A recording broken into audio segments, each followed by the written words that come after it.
Assalomu alaykum hammaga.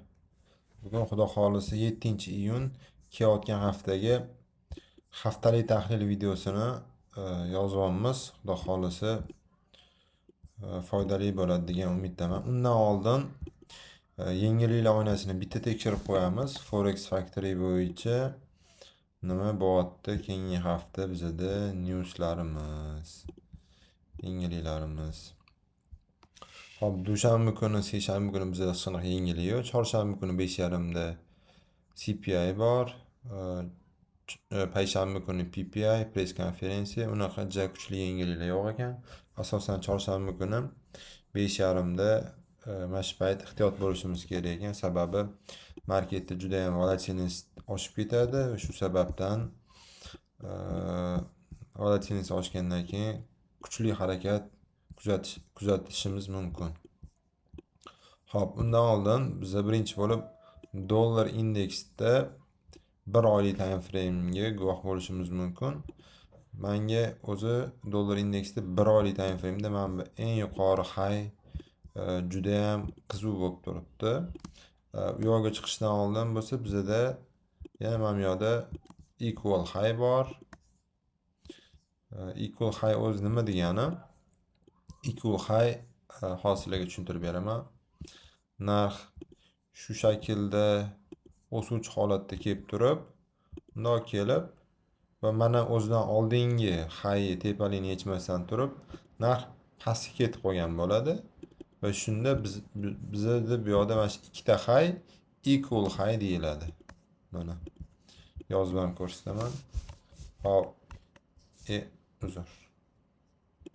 Mana equal high.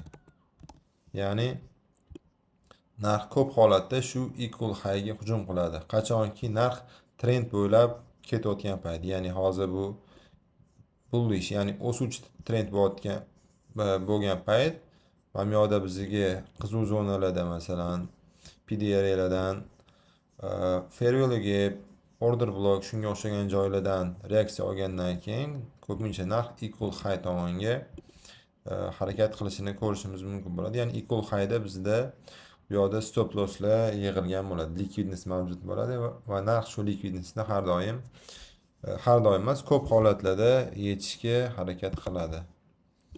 Hop, equal high nimaligini bildinglar.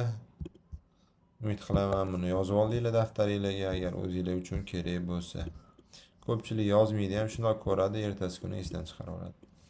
Va dollar indeksda mana bu highdan lowgacha biz premium discount tortsak, narx bizda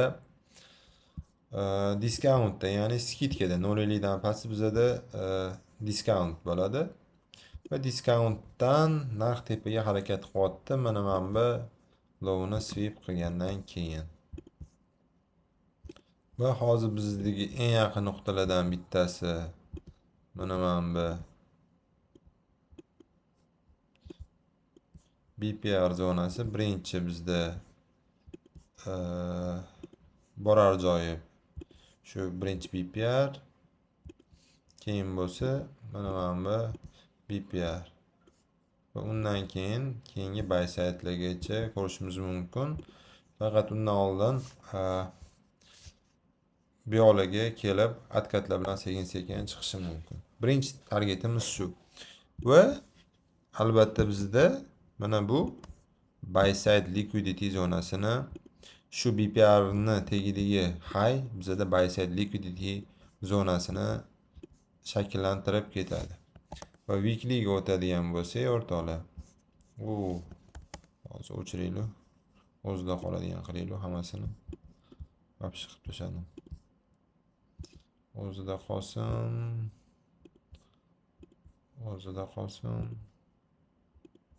Hammasi o'zida qolsin.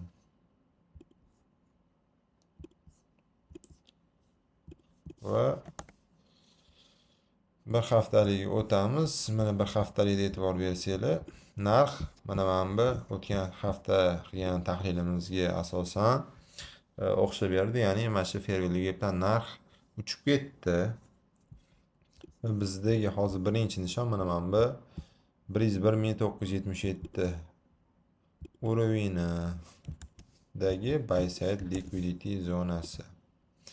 Narx shu yerga chiqquncha men dollar indeksda o'suvchiman va e'tibor bersanglar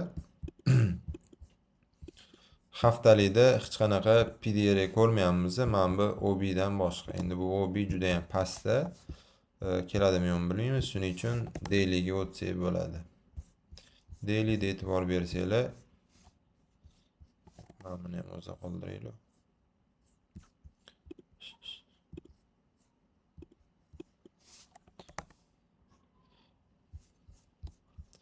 Dailyda mana buni ham chizib qo'yaveramiz. Hop. Dailyda bu yoqqa chiqishdan oldin eng yaqingi buy sidegacha ishlab qo'ysak bo'ladi. Bu hafta birinchi targetimiz mana buy side. Va bu yoqqa qatdan ishlaymiz degan savolga mana bu yoqda farewell deb ochiq qolishi mumkin.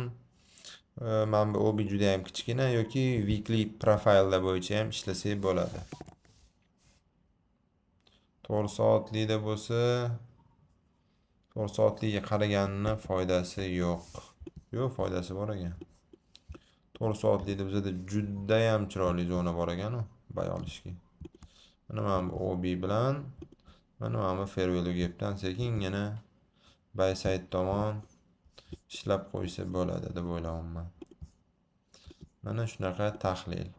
Euro bilan funtda xuddi shuni teskarisi o'rtoqli. Endi bo'lsa euro funt o'tgandan keyin goldda aynan anchadan beri biz kutayotgan zonamiz 4099 zonasi, ya'ni sell side liquidity zonasigacha narx ko'rmoqchimiz. Undan oldin bitta weekly ham ko'rib beraylik. Weekly. Bilmadim. Birinchi borar joyi shu deb o'ylayman. Undan keyingisini keyinroq tahlil qilib beraman. Bozor holatiga qarab hozir palov niyatim yo'q. Va bizda mana bu shaklda yopilsa premium discount bo'yicha mana bu OB dan men tasdiq qidirib ko'raman. Shu OB ga narx kelganda kichkina time frame ga o'tib tasdiq qilib birinchi bo'lib mana bu logocha ishlasa bo'ladi deb o'ylayman. Hop, hozircha shular kelayotgan hafta mana shu nima deydi, zonalar orqali zonalarga kelganda savdo qilishga harakat qilib ko'raman va agar сделка oladigan bo'lsam trade recap chiqaraman YouTube'ga, nimaga bu сделкani oldim, nimaga kirdim, qanaqa bo'ldi, nech pul foyda bo'ldi, nech pul zarar bo'ldi degan holatda chiqaraman. Sizlar ham savdo qilayotgan bo'lsanglar ehtiyot bo'lib savdo qilinglar va keyingi videolarda sizlarni kutib qolaman. Pastda описаниеda Telegram, Instagram larimni qoldirib ketaman. Kanalga kirib olsanglar, analizlar bo'lsa berib turaman. Keyingi videolarda sizlarni kutib qolaman. Sizlar bilan Akrom Muxtorov, Han Capital. Yaxshilikda ko'rishinglar.